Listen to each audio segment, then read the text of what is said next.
Good morning. എന്തൊക്കെയാണ് വിശേഷങ്ങൾ? എല്ലാവർക്കും സുഖം തന്നെയല്ലേ? ഞാൻ കുറച്ച് ദിവസമായി വന്നിട്ട് കുറച്ച് തിരക്കിലായതുകൊണ്ടാണ് കേട്ടോ. അപ്പോൾ എല്ലാവരും ക്ഷമിക്കുക. ക്ലാസ് തുടങ്ങാം. അപ്പോൾ സബ്സ്ക്രൈബ് ചെയ്യാത്തവരൊക്കെ ഒന്ന് സബ്സ്ക്രൈബ് ചെയ്യുക കേട്ടോ. വളരെ അത്യാവശ്യമായിട്ടുള്ള കാര്യങ്ങളാണ് പഠിപ്പിക്കുന്നത്. അപ്പോൾ എല്ലാവരും സബ്സ്ക്രൈബ് ചെയ്യുക, എല്ലാവർക്കും ഷെയറും ചെയ്യണം കേട്ടോ. Okay, then let us start our class. This key is not suitable for this lock. This key is not suitable for this lock. ഈ ചാവി ഈ പൂട്ടിന് യോജിച്ചതല്ല എന്നുള്ള ആശയമാണ് കേട്ടോ. Okay, next. It is not a great job but it is a living. It is not a great job but it is a living. ഇതത്ര വലിയ ജോലിയൊന്നുമല്ല, പക്ഷേ ഇതൊരു ഉപജീവന മാർഗമാണെന്നുള്ളത്. It is not a great job but it is a living. Okay, next. When I reached the station the train had left. ഞാൻ സ്റ്റേഷനിലെത്തിയപ്പോൾ train വിട്ടുപോയിട്ടുണ്ടായിരുന്നു എന്നർത്ഥം. When I reached the station the train had left. Ramu's left leg broke in an accident. Ramu's left leg broke in an accident. രാമുവിൻ്റെ ഇടത് കാല് ഒരു ആക്സിഡൻറ്റിൽ പൊട്ടിപ്പോയി എന്നർത്ഥം. Ramu's left leg broke in an accident.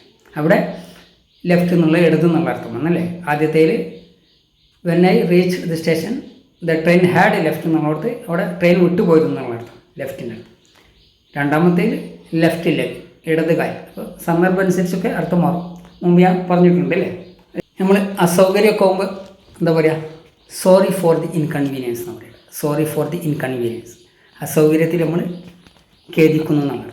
Sorry for the inconvenience. Convenience എന്ന് പറഞ്ഞാൽ എന്താ, സൗകര്യം എന്നുള്ളത്. അപ്പോൾ അതിൻ്റെ ഓപ്പോസിറ്റാണ് ഇൻകൺവീനിയൻസ്, അതായത് അസൗകര്യം. Okay, next. I am sorry to hear you have been ill. I am sorry to hear you have been ill. നിങ്ങൾക്ക് അസുഖമാണെന്ന് അറിഞ്ഞതിൽ ഞാൻ ഖേദിക്കുന്നു. I am sorry to hear you have been ill. Ill എന്നാണ് അസുഖം കേട്ടോ. Next. You should make a decision very soon. You should make a decision very soon. നിങ്ങൾ പെട്ടെന്ന് തന്നെ ഒരു തീരുമാനം എടുക്കണം. Next. They want it as soon as possible. അവർക്ക് ഇത് കഴിയുന്നത്ര വേഗത്തിൽ ആവശ്യമുണ്ടെന്നുള്ള അർത്ഥത്തിൽ. They want it, അവർ ആവശ്യപ്പെടുന്നു. They want it as soon as possible. ഇവിടെ നമ്മൾ സൂൺ എന്നുള്ള രണ്ട് രീതിയിൽ ഉപയോഗിച്ചു അല്ലേ. നേരത്തെ സോറി എന്നുള്ള രണ്ട് വാചകം ഉപയോഗിച്ച പോലെ തന്നെ ഇവിടെ സൂണിന് രണ്ട് വാചകം ഉപയോഗിച്ചു. Okay, next. I like to sing while I am traveling. ഞാൻ യാത്ര ചെയ്യുമ്പോൾ അല്ലെങ്കിൽ ഞാൻ യാത്ര ചെയ്യുന്നതിനിടയിൽ പാടാൻ ഇഷ്ടപ്പെടുന്നു. I like to sing while I am traveling. Okay. I feel sleepy when I start reading. ഞാൻ വായിക്കാൻ തുടങ്ങുമ്പോൾ എനിക്ക് ഉറക്കം അനുഭവപ്പെടും. I feel sleepy when I start reading. അപ്പോൾ ഇതിൽ നമ്മൾ വെന്നാണ് ഉപയോഗിച്ച്, ആദ്യത്തേൽ വൈൽനാണ് ഉപയോഗിച്ചത്. ഞാൻ യാത്ര ചെയ്യുന്നതിനിടയിൽ നമ്മളൊക്കെ യാത്ര ചെയ്യുമ്പോൾ അല്ലെങ്കിൽ യാത്ര ചെയ്യുന്നതിനിടയിൽ ഞാൻ പാട്ട് പാടാൻ ഇഷ്ടം. അപ്പോൾ വൈൽ ആദ്യത്തിൽ ഉപയോഗിച്ച്, രണ്ടാമത്തിൽ വെന്നാണ് ഉപയോഗിച്ചത് കേട്ടോ. ചെറിയ വ്യത്യാസമുള്ളൂ രണ്ട് അർത്ഥം. Okay, next. Like other drugs alcohol should be avoided. മറ്റു മയക്കുമരുന്നുകൾ പോലെ തന്നെ മദ്യപാനവും അല്ലെങ്കിൽ മദ്യവും ഉപേക്ഷിക്കപ്പെടണം. Like other drugs alcohol should be avoided. മറ്റു മയക്കുമരുന്നുകൾ പോലെ തന്നെ മദ്യവും ഉപേക്ഷിക്കണം അല്ലേ.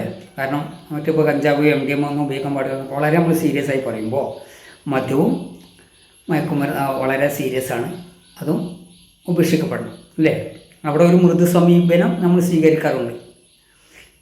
കാരണം അത് ഗവൺമെൻറ്റിന് വരുമാനം ഉണ്ടാക്കുന്നതാണ്. പക്ഷേ അത് ശരിയല്ല. അതുകൊണ്ടാണ് ഇവിടെ ഞാൻ ഈ വാചകം പ്രയോഗിച്ചത് കേട്ടോ. Like other drugs alcohol should be avoided. Next. She got married. She got married only to please her parents. She got married only to please her parents. അവൾ വിവാഹം കഴിച്ചത് അവളുടെ മാതാപിതാക്കളെ സന്തോഷിപ്പിക്കാൻ വേണ്ടി മാത്രമാണ്. She got married only to please her parents. അവൾ വിവാഹം കഴിച്ചത് അവളെ മാതാപിതാക്കളെ സന്തോഷിപ്പിക്കാൻ വേണ്ടി മാത്രമാണ്, അല്ലേ? ചിലപ്പോഴങ്ങനെയൊക്കെ, ചിലപ്പോഴല്ല, മുമ്പൊക്കെ പലപ്പോഴും അങ്ങനെ തന്നെയായിരുന്നു സംഭവിച്ചിരുന്നത്, അല്ലേ? പക്ഷെ ഇന്ന് ഇപ്പോൾ കാലം മാറി, ന്യൂ ജനറേഷന് അങ്ങനെയല്ല, സ്വന്തം ഇഷ്ടത്തിനൊക്കെയാണ് വിവാഹം കഴിക്കുന്നത്. പക്ഷെ മുമ്പ് അങ്ങനെയല്ലായിരുന്നു. 75% മാതാപിതാക്കളെ സന്തോഷിപ്പിക്കാൻ വേണ്ടി മാത്രമായിരുന്നു വിവാഹം ചെയ്തത്. I am happy to be back in my own house. I am happy to be back in my own house. എൻ്റെ സ്വന്തം വീട്ടിൽ തിരികെ എത്തിയതിൽ ഞാൻ വളരെയധികം സന്തോഷവാനാണ്. I am happy to be back in my own house. നമ്മൾ പലയിടത്തും പോയിട്ട് വളരെ ചിലപ്പോൾ ദുരനുഭവങ്ങൾ, കുറേ ക്ഷീണങ്ങൾ ഉണ്ടാവും, അല്ലേ? അപ്പോൾ നമുക്ക് സ്വന്തം വീട്ടിൽ തിരിച്ചെത്തുമ്പോൾ ഒരു വലിയ റിലാക്സാണ്. ആ സമയത്ത് നമുക്ക് എന്താ പറയുക? I am happy to be back in my own house. എൻ്റെ സ്വന്തം വീട്ടിൽ തിരികെ എത്തിയതിൽ ഞാൻ വളരെയധികം സന്തോഷമാണ്. Okay, next. Don't need to buy food just for me. Don't need to buy food just for me. എനിക്ക് വേണ്ടി മാത്രമായിട്ട് ഭക്ഷണം വാങ്ങേണ്ട ആവശ്യമില്ല. Don't need to buy food just for me. എനിക്ക് വേണ്ടി മാത്രമായിട്ട് ഭക്ഷണം വാങ്ങേണ്ട ആവശ്യമില്ല. ചില സമയത്ത് നമുക്കങ്ങനെ പ്രയോഗിക്കേണ്ടി വരും, അല്ലേ? അപ്പോൾ ഇതേപോലെ പറഞ്ഞാൽ മതി കേട്ടോ. Okay, next. Why does the America fear Iran more than any other Nations? എന്തുകൊണ്ടാണ് അമേരിക്ക മറ്റു രാജ്യങ്ങളെക്കാൾ കൂടുതൽ ഇറാനെ ഭയപ്പെടുന്നത്? Why does the America fear Iran more than any other Nations? പല കാരണങ്ങളുണ്ടല്ലേ, അടുത്ത കാലത്തായിട്ടുള്ള സംഭവവികാസങ്ങൾ നമുക്ക് മനസ്സിലാകണം. അതുകൊണ്ടാണ് ഞാൻ ഈ വാചകം ഇവിടെ പറയുന്നത്. Why does the America fear Iran more than any other Nations? Okay, അപ്പോൾ എല്ലാവരും വളരെ നല്ല രീതിയിൽ പഠിക്കുക, പിന്നെ കമൻറ്റ് രേഖപ്പെടുത്തുക, അഭിപ്രായങ്ങളൊക്കെ പറയും കേട്ടോ. Okay, thanks.